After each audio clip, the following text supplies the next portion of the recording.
Choo-choo! Everyone all aboard the hype train! The Yamaha YZF R7 is here! Choo-choo! Everybody jump aboard! The train's leaving the station! Everybody's sending me comments and DMs and everybody's sending me messages to talk about the Yamaha R7!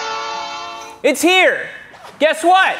It's a new bike from Yamaha, bearing the R moniker. It's a brand new sport bike from Yamaha. I'm sorry I had to do it to you like that. Welcome back to another episode of Yammie Noob. Today we're talking about the Yamaha R7. Why are we talking about the Yamaha R7? Well, number one, I called it. I just want to put that out there first and foremost. You've probably seen the specs and all the relevant information about this motorcycle. I 100% called what this motorcycle was going to be. I put out a video a couple months ago talking about how this bike was coming out, and I made a couple predictions. I was like, Yamaha's gonna go one of two directions. They're either gonna make some amazing RS660 competitor that's gonna blow everyone's minds, or they're literally gonna slap plastics on an MT-07 and put an R6 front end on it and call it a day.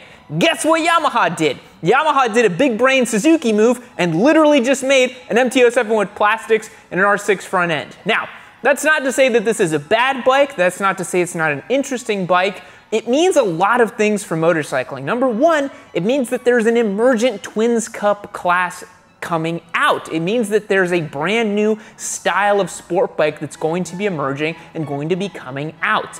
This also means that there's going to be other manufacturers that might be coming into play as well. We might see Kawasaki coming out with the ZX7, or maybe even Suzuki really stepping up to the plate and making it race-prepped SV650, although I really highly doubt that. So today, we're gonna take a look at the Yamaha R7. I'm sure you've seen the specs, but I'm gonna give you my take on the specs. I'm gonna break down this article here that we're looking at, and we're just gonna talk Yamaha R7. So sit back, grab a tea, and let's begin. All right, so first of all, everyone's kind of losing their mind that the Yamaha R7 is called the R7 because they feel like that's a denigration of the original Yamaha R7, the 750cc race homologation special, the 5-valve crazy bike that they made back in the day. But I feel like Yamaha couldn't have really called this motorcycle anything else, really. I think people who are getting upset that it's called the Yamaha R7 are probably a bunch of old timers that don't want to see anything new come out. It needed to be called Yamaha R7, and it is called the Yamaha R7, so get over it. Upon first impressions, the look of the bike is pretty cool. I've seen a couple things online saying that this motorcycle is going to be smaller and lighter and nimbler than the R6. It's actually one of the skinniest bikes that Yamaha is going to make, according to their press release. The dimensions look really good, the proportions look really good, and one thing I thought that was really interesting they mentioned about the ergonomics on this bike is that it's not race ready. It's not going to be as committed and insane as the Yamaha R6. It's going to be more relaxed and more akin to the Aprilia RS660. Is it going to be as cool as the Aprilia RS660? Probably not, and it's going to make a lot less power too, but we're going to get into the specs about that as well. So the first impression of the machine is it looks cool, it looks like a proper sport bike, it's got rear sets, clip-ons, nice stumpy tail, it looks really neat, it looks like a Yamaha R bike through and through. It reminds me when the Yamaha R3 first came out, and it was just a bit of a different type of motorcycle. It obviously wasn't an R bike because it was a beginner bike, but it still looked like a real sport bike, and that's what people really enjoyed. And honestly, Yamaha has sold an absolute buttload of Yamaha R3s, so there's that. Now, let's get into some of the specs about this machine. As I said, it is basically a Yamaha MT-07 that's been dressed up a little bit. What does that mean? It means it utilizes the exact same frame as the MT-07, the tubular steel frame that it comes with, same subframe, same swing arm, but the difference is they've revised the geometry of the bike at the front a little bit. It's a little bit steeper at the front, and they've changed out the front end of the motorcycle. So you're not talking the super bargain basement front end suspension components from the MT-07. You've got a revised rear shock as well. So you've got full adjustability front and rear, and you've got a 190 at the rear as opposed to 180 at the rear that comes on the MT-07. And you've also got bigger brake calipers, you've got radially mounted brakes, and actual radial pull master cylinder as well. So those are upgrades that most people who race prep their MT-07s usually are familiar with and have already done, but Yamaha's now going to give you a bike from the factory that's already ready to go like that. The one thing that has changed as well on the engine is Yamaha saying the ECU specification, second gear, and a couple other things, the intake ducts and the exhaust, have all been slightly tweaked, but the motorcycle is still rated to the exact same power as the MT-07. So that's about 75, 74 horsepower and about 49 or 50 foot-pounds of torque. It's probably going to weigh about 407 or 410 pounds wet and ready to ride. And a lot of you might think that those figures are pretty underwhelming if you're thinking of this as a successor to the Yamaha R6. But you can't think of this as a successor to the R6. Even though 7 comes after 6, this is a very different type of motorcycle that's designed to do a very different sort of thing. With things like Euro 5 emissions regulations and things kind of changing in the motorcycle marketplace, 600s were kind of poised for the last few years to start dwindling in sales and eventually die. Now, I'm the last person that wants to see that happen. They're literally my favorite class of motorcycles, and my own Daytona 675R holds near and dear to my heart, and there's nothing that's ever going to beat ringing a small displacement engine like that to a ridiculous red line, making awesome power and being fully race ready. I think they're amazing. However, in this new world, it seems like people are more interested in a streetable motorcycle that's fun to ride that they can occasionally take to the track. And I've mentioned this in a vlog before, but when you really think about it, it doesn't make sense to own a motorcycle that is 100% race ready and a race replica if you're only taking it to the track 1 or 2 times per year. It makes a lot more sense to have a fun, streetable motorcycle that you're going to take to the racetrack once or twice a year that is capable at the track, but not some race-ready machine. So I think the R7 is going to slot itself really, really nicely. The big thing about the YZF R7 as well, in my opinion, is its price point. This thing's going to come at $9,000, bargain basement prices compared to Aprilia's RS660, which is about $11,000, so it's undercutting it by about $2,000, which is a big chunk of change. And they're not coming at you with a bunch of electronics, up and down quick shifter, all this stuff. What they've done is they've given you a fundamentally good platform, and then they allow you to add on, you know, things like a quick shifter or other odd modifications to the motorcycle to make it a little bit more race ready. But it's not nearly as peppy or punchy as the RS660, so it's a bit of a different type of bike in that way. One thing that is a little bit difficult to swallow, in my opinion, is that the Yamaha R line now looks a little lumpy. So you start off with something like the R3, it's a great entry point for the beginner rider. Anybody can jump on that bike, have a good time, and learn how to ride. Then they can jump to the YZF R7. It's got a good bump up in displacement, a little bit more torque, a little bit more sporty, Twins Cup style bike. But then the jump from an R7 to an R1 is so catastrophically large that it's difficult to even comprehend someone actually going from an R7 to an R1. I could genuinely see someone going from an R6 to an R1 if they really wanted to progress up the ladder and they wanted to get a leader bike for some reason and they maybe weren't as interested in competing and actually learning in the craft of riding on a racetrack and they decided that the leader bike is a great idea. But I think the jump from an R7 to an R1 is a little bit too big. So honestly, I wouldn't be surprised if we see something like a Yamaha R9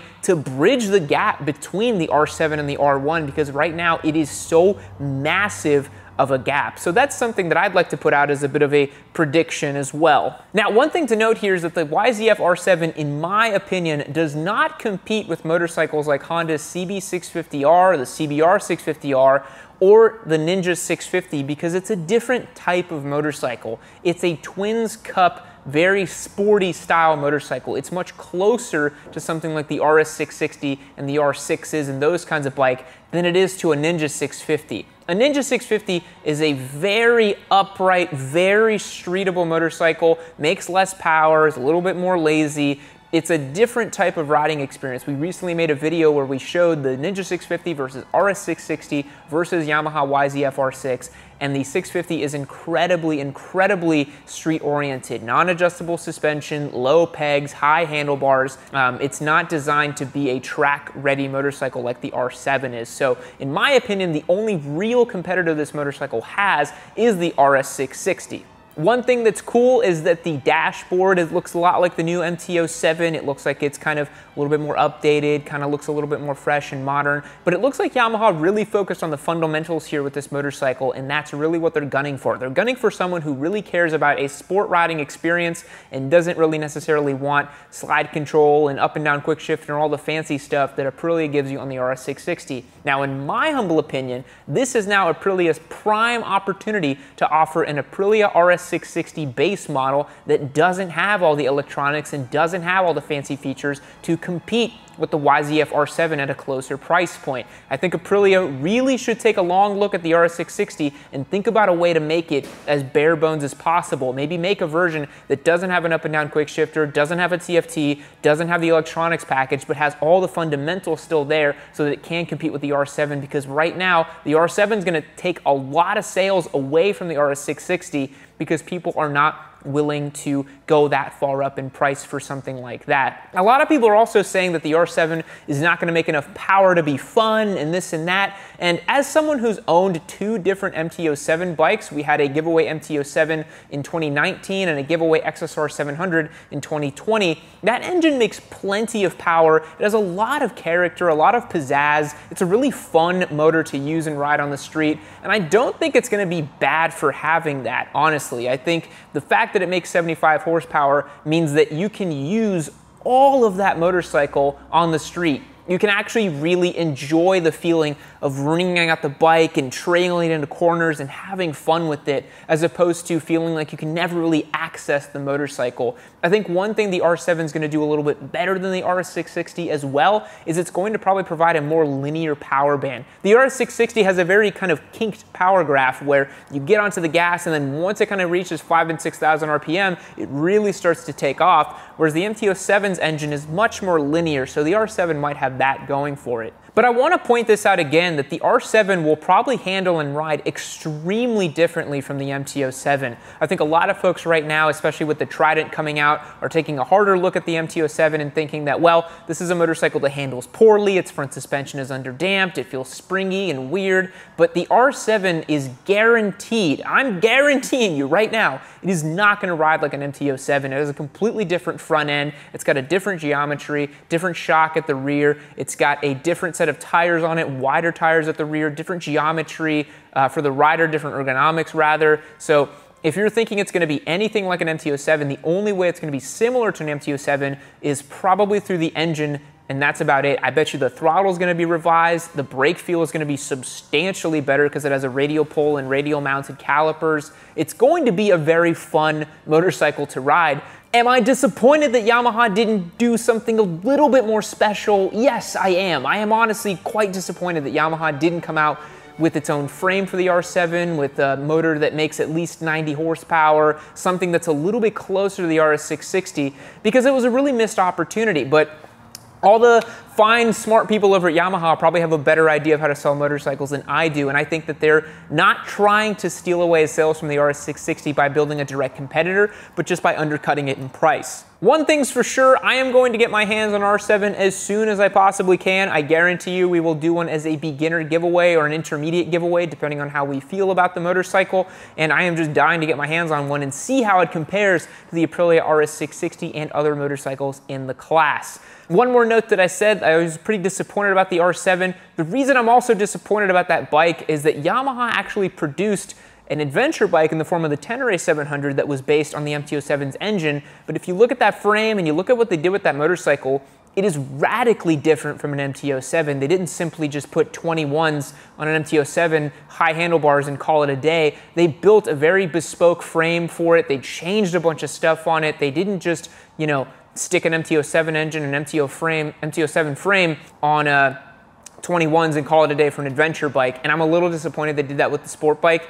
It basically seems like they took an MT-07, put an R6 front end, wrapped it in plastics, and are now selling it to you. So it's a little bit disappointing. I would have liked to have seen something a little bit more fresh and interesting, but this is a really cool model, and it's bearing out proof that this twins class motorcycle is going to be a thing. A lot of people doubted me when I said this and have been doubting me when I say this, but we now have 2 manufacturers that are committed to making this 650 to 680-ish cc 2-cylinder sport bike that's fully fared and pretty committed, but kind of fun enough to ride around on a daily basis. I would not be surprised at all, and this is another prediction I'm gonna make, if Kawasaki comes out with the ZX-7R that's a Twins Cup competitor. I would not be surprised at all if that happens. I wouldn't be surprised at all if Suzuki jumps into the fold as well and makes a fully fared SV650R or something like that. This is a new class of bikes, and we're in uncharted territory with manufacturers jumping in. I wouldn't be surprised as well if maybe Triumph makes a fully fared Trident. I mean, the ball is completely in everyone's court right now. We have no idea what's going to happen. It's a very exciting time to be a middleweight sport bike appreciator and enjoyer. So with all that being said, what do you guys think about the Yamaha R7? Let me know down in the comments below. And I just wanted to say once again that I totally predicted this motorcycle back a couple months ago. I literally said what Yamaha was going to do, and they did it. If you want to go check out that video, I put some more detailed thoughts around what I thought a Yamaha R7 should be. This motorcycle comes kind of close to what I thought it would be, and it's going to be very cool to see them out about on the road, and we are definitely going to get our hands on one. But again, with all that being said, thanks again for watching. Let me know down below what you think about the Yamaha R7, and I'll catch you in the next one. See you later. Between this and my desert sled, you might think I'm just some horrible biscotti boy, but really, if you click this video right over here, I will prove to you that I love more motorcycles than just Ducati biscottis. Click it and find out.